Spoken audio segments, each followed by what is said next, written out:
શ્રી ગણેશાય નમઃ. નમસ્કાર દર્શક મિત્રો. શનિ વક્રી બને છે. આપણે જાણીશું કે કઈ તારીખથી કઈ તારીખ સુધી છે અને ક્યાં સુધી આ તમને અસર કરશે. તો આપણે રાશિ જોઈશું તુલા, વૃશ્ચિક અને ધન. આ 3 રાશિ માટે શનિદેવ જે વક્રી બન્યા છે એ તમને ત્રણેય રાશિને કેવું ફળ આપનારા બની રહેશે તેની વિશેની માહિતી આપણે જોઈશું. શનિદેવ વક્રી બને છે તારીખ 13/7/2025 થી 28/11/2025 સુધી શનિદેવ વક્રી રહેશે. ત્યાં સુધી શનિદેવ વક્રી રહેશે.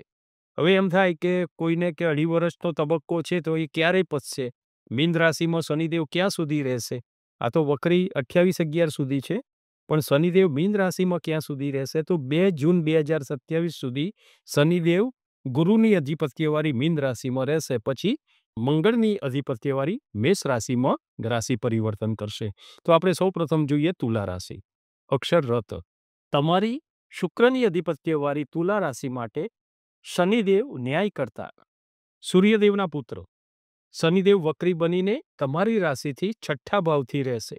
હવે 6ઠ્ઠું સ્થાન છે ને એ રોગ, રીપુ એટલે શત્રુ, અને ઋણ, કર્જ આનું જોવાય છે.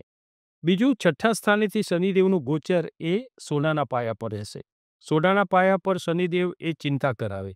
6ઠ્ઠું સ્થાન સારું હોતું નથી. નાની મોટી સમસ્યાઓ રહે, ચિંતાઓ વધે.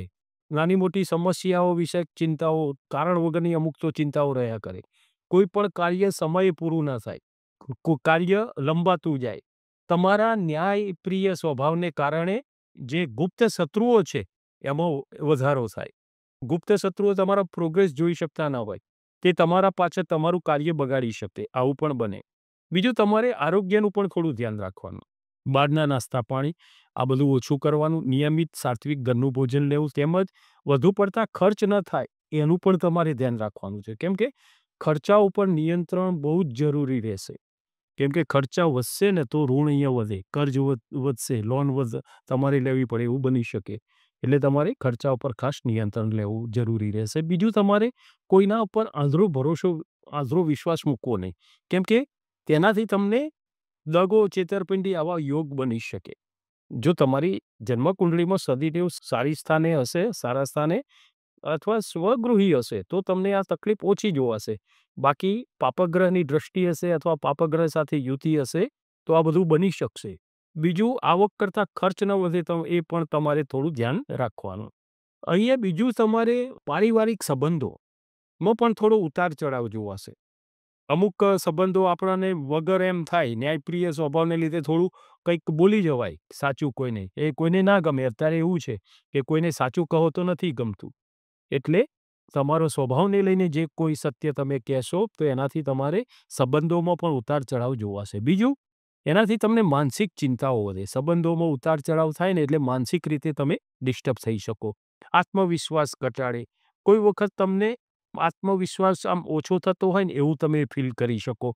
આમ શનિદેવથી તમારે આવું તમે વધી શકે, બધી ચિંતાઓ વધી શકે. આનું નિવારણ આપણે છેલ્લે જોઈશું કે આ બધું ન થાય એ માટે શનિદેવને પ્રસન્ન કરવા માટે શું કરવું એ આપણે આગળ છેલ્લે જોઈશું. હવે આવી વૃશ્ચિક રાશિ. વૃશ્ચિક રાશિ અક્ષર નય.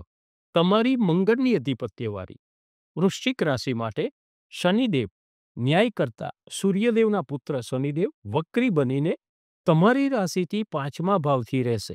અહીંયા 5મું સ્થાન જે છે ને એ વિદ્યા, સંતાન, આ બધું સુખ જોવાય 5મા સ્થાનેથી. તો અહીંયા 5મા સ્થાનેથી શનિદેવ રૂપાના પાયા ઉપર રહેશે. ચાંદી થઈ જશે તમારે, મીન્સ સારું બનશે. રૂપાના પાયે શનિદેવ હોય ને એટલે તમારે 5મા સ્થાનેથી શનિદેવનું ગોચર એટલે તમને ધન પ્રાપ્તિ કરાવે. રૂપાના પાયે હોય ને એટલે નાણાકીય સ્થિતિ મજબૂત બનાવે, નોકરી વ્યવસાયથી લાભ કરાવે. બીજું, તમને આર્થિક રીતે સંપન્ન બનાવે, ધન પ્રાપ્તિ થાય. એમ વિચાર્યું ના હોય ત્યાંથી તમને આવક જોવાય. સંતાન વિષયક એના અભ્યાસની ચિંતાઓ થોડી રહ્યા કરે કે આ ભણી શકશે કે નહીં, એના અભ્યાસ વિશે તમારે થોડી ચિંતા જે હોય ને એમાં થોડું રહે, પણ ધીરે ધીરે આ પણ હળવું થાય. સંતાનની ચિંતાઓ પણ જે હોય ને એ પણ આમ થાય કે એની પ્રગતિ જોઈ આનંદ અનુભવાય. સંતાનનું સુખ અહીંયા તમને સારું મળે. અહીંયા તમને જીવનસાથીનું સુખ પણ સારું મળે.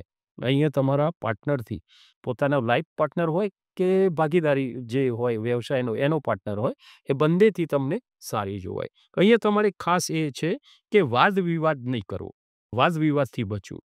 તમને કરેલા મહેનતનું ફળ શનિદેવ જરૂરથી આપશે. આપણે દર વખત કહીએ છીએ કે શનિદેવ શોર્ટકટનું ફળ નથી આપતા, મહેનતનું જ ફળ આપે છે. કહું છું ને કે તમારે કોઈ શેર સટ્ટા કે આમાં બહુ જોઈ વિચારીને પડવાનું. કેમ કે એવો શોર્ટકટ વાળો માર્ગ અપનાવશો ને તો એમાં તકલીફ ઊભી થઈ શકે એવું બની શકે. બીજું, જો તમારે કૌટુંબિક સંબંધમાં પણ તમારે થોડો ઉતાર ચઢાવ જોવાય. અમુક વખત એમ થાય કે આપણે વગર કશું બોલે આ સંબંધો કેવી રીતે આમ ઓછા થઈએ. આ અમુક યોગ બધા બનતા હોય છે ગ્રહોથી ને આ બધું. તમારો તળ અને ફળનો સ્વભાવને લઈને પારિવારિક તમારા સંબંધોમાં અમુક લોકોને મન દુઃખ પણ બની શકે. મન દુઃખ થવાના યોગ પણ બની શકે. પરંતુ આ સમયે તમને આર્થિક રીતે જે તમારી નોકરી, ધંધો, વ્યવસાયથી તમને આ સારું જોવાય. રોજગારી સારી મળી શકે, જેનાથી તમને નાણાકીય આર્થિક લાભ તમે એનાથી મેળવી શકો. ધન પ્રાપ્તિ કરાવે શનિદેવ. શનિદેવનું વધુ સારું ફળ મેળવવા માટે તમારે શું કરવું એને આપણે આગળ છેલ્લે વાત કરીશું. હવે આવી ધન રાશિ. તમારી ગુરુની અધિપત્યવાળી ધન રાશિ માટે શનિદેવ ન્યાય કરતા સૂર્યદેવના પુત્ર શનિદેવ વક્રી બનીને તમારી રાશિથી ચોથા ભાવથી રહેશે. અહીંયા ચોથું સ્થાન છે ને, માતા, મિત્ર અને વાહનનું સુખ જોવાય છે. અને બીજું, ચોથા સ્થાનેથી શનિદેવ લોઢાના પાયા ઉપરથી ગણાય છે. અહીંયા શનિદેવ ચોથા સ્થાનેથી હોય ને એટલે કહેવાય છે કે ચોથું અને આઠમા સ્થાનેથી શનિદેવનું ગોચર એ લોઢાના પાયા ઉપર હોય છે. તે તકલીફવાળું હોય છે, જેનાથી નાની પનોતી ગણાય. શનિદેવની ઢૈયા તમારે શરૂ થઈ. તમારે માર્ચ 2025થી શનિદેવની ઢૈયાનો પ્રારંભ થયો અને અહીંયા શનિદેવ પાછા વક્રી બન્યા. આથી થોડું ઘણું વધુ કષ્ટ તમારે ભોગવવું પડે.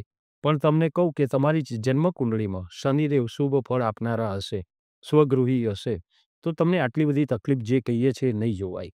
પણ જો શનિદેવ પાપગ્રહથી યુક્ત હશે, પાપગ્રહની દ્રષ્ટિ હશે, તો અહીંયા આ બધું તમને જોવાશે. તકલીફ તમને વધી શકે. નાની મોટી તકલીફો તમને અહીંયા જોઈ શકો તમે. આરોગ્યની બાબતે પણ થોડું સાચવવાનું રહેશે. ખર્ચા ઉપર નિયંત્રણ કરવાનું રહેશે. આવક કરતાં ખર્ચ ન વધી જાય એનું ધ્યાન રાખવાનું રહેશે. ગુપ્ત શત્રુઓથી થોડું સંભાળવાનું.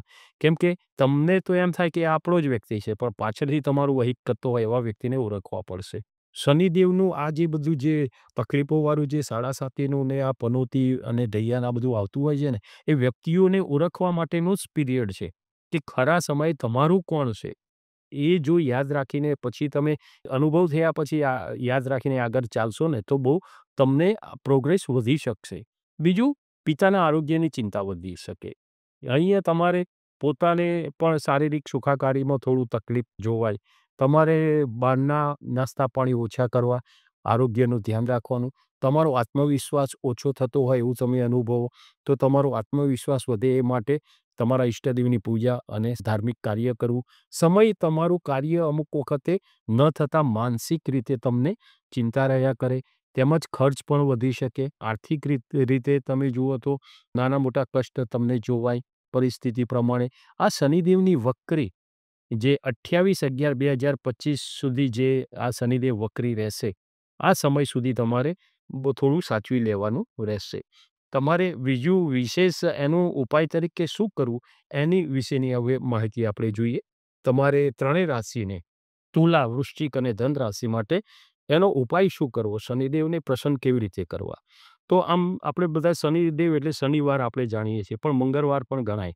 મંગળવારને શનિવારે હનુમાનજીના દર્શન કરવા, સવાર સાંજ હનુમાન ચાલીસાનો પાઠ કરવો. બીજું કહેવાય છે જપ, તપ, દાન, યજ્ઞ આ બધું કરી શકો. આ 4 રસ્તા છે. યજ્ઞ, તમે કોઈ પણ દેવનો યજ્ઞ કરો ને એ તો તુરંત ફળ કરતા જ. તરત જ એ યજ્ઞ પતે અને એનું શુભ ફળ પ્રાપ્ત થાય. સાચા મનથી કરો તો, ઉદ્દેશ વગર કરો તો. ભગવદ્ ગીતામાં કીધું છે ને, કોઈ પણ કામ સકામથી નહીં કરવાનું.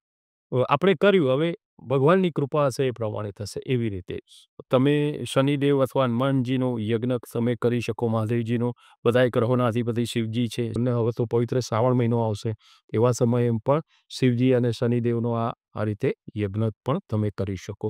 બીજું, તમે તપ એટલે ફાસ્ટ રાખી શકો, ઉપવાસ પણ હવે આ સ્પીડ સમયમાં અને દરરોજ દોડાદોડીમાં તમે આ ઉપવાસ પણ ના થઈ શકે તો તમારે બીજું શું કરવાનું? જપ પણ કરી શકો. દાનમાં તમારે શનિદેવની પ્રિય વસ્તુ, કાળી વસ્તુ, કાળા તલનું દાન કરી શકો, કાળા અડદનું દાન કરી શકો. બીજું, જરૂરિયાતવાળા વ્યક્તિને તમે ભોજન કરાવો, ગાયને ઘાસચારો કરો. આ બધું સારું કર્મ જે કરો ને, પીપળે પાણી ચડાવો, ખાસ આ બધી વસ્તુઓને લીધે પણ સારું બધું બનતું હોય છે. બીજું, શનિદેવના જાપ પણ તમે કરી શકો. શનિદેવના બીજ મંત્રનો જાપ તમે કરો ને તો એનાથી વધુ સારું ફળ પ્રાપ્ત થતું હોય છે. તો શનિદેવનો બીજ મંત્ર કયો છે? તો ઓમ પ્રામ પ્રીમ પ્રોમ સહ શનિશ્ચરાય નમઃ. બીજી વાર કહું, ઓમ પ્રામ પ્રીમ પ્રોમ સહ શનિશ્ચરાય નમઃ. આટલું લાંબુ ના હોય ને તો રીમ સમ શનિશ્ચરાય નમઃ તમે એ પણ કરી શકો. હનુમાન ચાલીસાના પાઠ કરી શકો. હવે આ બીજ મંત્ર છે, તમને એમ થાય કેટલી સંખ્યામાં જાપ કરવાના? તો 23,000ની જાપ સંખ્યા બતાવેલી છે. પણ એવું કહેવાય છે કે કળિયુગમાં કોઈ પણ જાપ સંખ્યા બતાવી હોય એના કરતાં 4 ગણી કરવી પડે. એટલે 23,000ના 4 ગણા એટલે કે 92,000 મંત્ર જાપ કરવાથી શનિદેવની કૃપા પ્રાપ્ત થાય છે. આનાથી તમને થોડી રાહત જોઈ શકો.